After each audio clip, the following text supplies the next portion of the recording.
मुख्यमंत्री अशोक गहलोत मैराथन चुनावी दौरे पर हैं। सीएम गहलोत आज अजमेर, राजसमंद, भीलवाड़ा दौरे पर। सुबह 10:30 बजे सीएम गहलोत हेलीकॉप्टर से होंगे किशनगढ़ रवाना। किशनगढ़ में कांग्रेस प्रत्याशी के समर्थन में चुनावी सभा करेंगे। दोपहर 12 बजे हेलीकॉप्टर से नाथद्वारा के लिए होंगे रवाना। दोपहर 1 बजे नाथद्वारा में डॉक्टर सीपी जोशी के समर्थन में सभा करेंगे। वहीं दोपहर 2:30 बजे मुख्यमंत्री गहलोत पहुंचेंगे भीलवाड़ा के मांडल में कांग्रेस प्रत्याशी के समर्थन में चुनावी सभा को संबोधित करेंगे। और आज का दिन बेहद खास, क्योंकि अब प्रत्याशियों के नामों का ऐलान किया गया था। हालांकि कुछ सीटों पर अभी भी पेच फंसा हुआ है, लेकिन इसी बीच मुख्यमंत्री अशोक गहलोत मैराथन चुनावी दौरों पर हैं। शुरुआत की गई थी 3 नवंबर से, यानी कि कल, जब मुख्यमंत्री अशोक गहलोत पहुंचे थे। सबसे पहले डी कुम्हेर और नामांकन सभा को संबोधित किया था मुख्यमंत्री अशोक गहलोत के द्वारा विश्वेंद्र सिंह की। और फिर इसके बाद मुख्यमंत्री अशोक गहलोत पहुंचे थे सपोटरा, जहां रमेश मीणा की नामांकन सभा में मुख्यमंत्री अशोक गहलोत ने योजनाओं का जिक्र किया था, गारंटियों को दोहराया था और ईडी की कार्रवाइयों को लेकर के भी केंद्र पर निशाने साधे थे। अब क्योंकि देखिए, हम टेलीविजन स्क्रीन पर एक तरफ आपको दिखा रहे हैं model hot seat, Congress versus Bhajpa, कौन कौन से उम्मीदवार मैदान में हैं। अब जब मुख्यमंत्री अशोक गहलोत राजसमंद पहुंचेंगे तो राजसमंद में जहां कांग्रेस ने सीपी जोशी को चेहरा बनाया है, जो स्पीकर भी हैं विधानसभा के, तो वहीं बीजेपी ने विश्वराज सिंह मेवाड़ को चेहरा बनाया है, जिन्होंने 17 अक्टूबर को ही बीजेपी ज्वाइन की थी। अगर बात करें किशनगढ़ से, तो मैदान में उतारा गया है विकास चौधरी को, जिन्होंने हाल ही में कांग्रेस पार्टी ज्वाइन की थी। छात्र नेता हैं, युवा हैं। कांग्रेस पार्टी ने किशनगढ़ से उन्हें मैदान में उतारा है। ज्यादा जानकारी देने के लिए हमारे साथ ब्यूरो चीफ नरेश शर्मा जुड़े हैं। नरेश जी, जानकारी दीजिएगा। आगाज हो चुका है चुनावी सीजन का, ऐसे में आज मुख्यमंत्री अशोक गहलोत का बेहद महत्वपूर्ण दौरा, क्या कुछ खास रहेगा, क्या क्या पूरा कार्यक्रम है?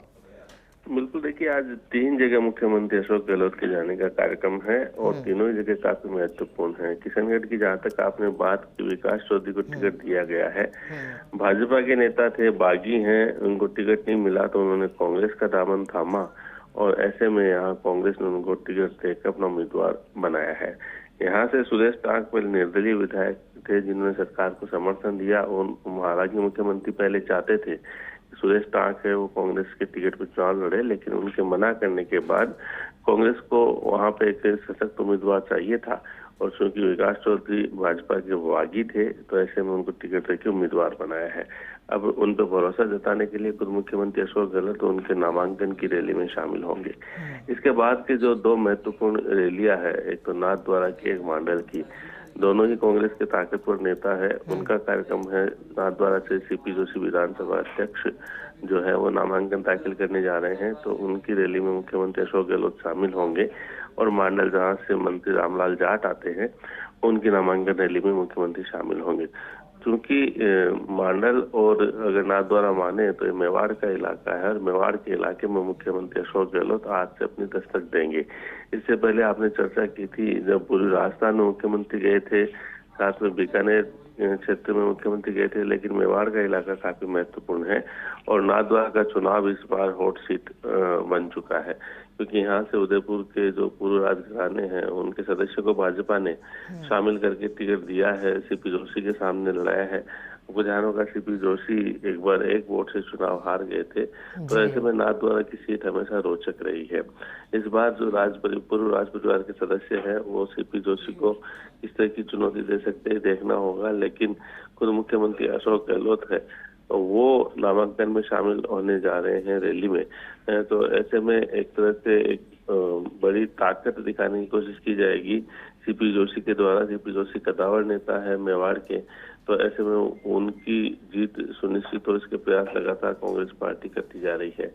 मांडल का जो चुनाव है वो भी काफी महत्वपूर्ण है और यहाँ पे रामलाल जाट है, वो उम्मीदवार है, लगातार मुख्यमंत्री अशोक गहलोत के नजदीकी रहे हैं, तो उनकी नामांकन रैली में भी मुख्यमंत्री अशोक गहलोत अपनी 7 गारंटियों का उल्लेख करेंगे जो लगातार उन्होंने विभिन्न माध्यमों से जनता तक पहुंचाने की कोशिश की है। क्योंकि देखिए, कांग्रेस का जो फोकस है, खासकर मुख्यमंत्री अशोक गहलोत की बात करें तो उनका फोकस जो पिछले हमने 3-4 सभाएं उनकी सुनी है, तो अपने जो काम किए हैं सरकार के कार्यकाल में, 5 साल के कार्यकाल में जो योजना लेके आई है उनके आधार पर वोट मांगे जा रहे हैं। और अब जो 7 गारंटी की बात की जा रही है वो जनता के सामने रखने का प्रयास कर रहे हैं।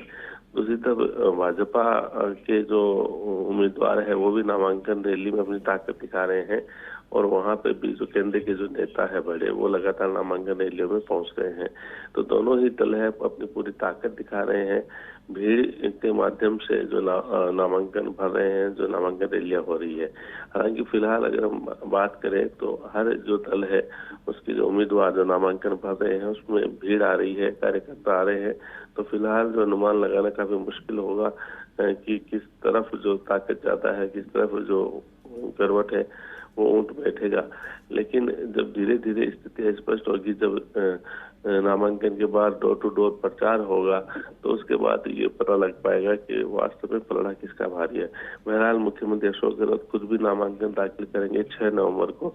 तो उससे पहले वो चाहते हैं कि जहां जहां बड़े नेता नामांकन भर रहे हैं तो उनकी रैलियों में शामिल हो पाए। मुख्यमंत्री अशोक गहलोत कल जोधपुर जाएंगे, 6 तारीख को अपना नामांकन दाखिल करेंगे। बिल्कुल नरेश जी, और अब इंतजार रहेगा मुख्यमंत्री अशोक गहलोत के संबोधन का। ठीक है नरेश जी, शुक्रिया आपका साथ जुड़ने के लिए।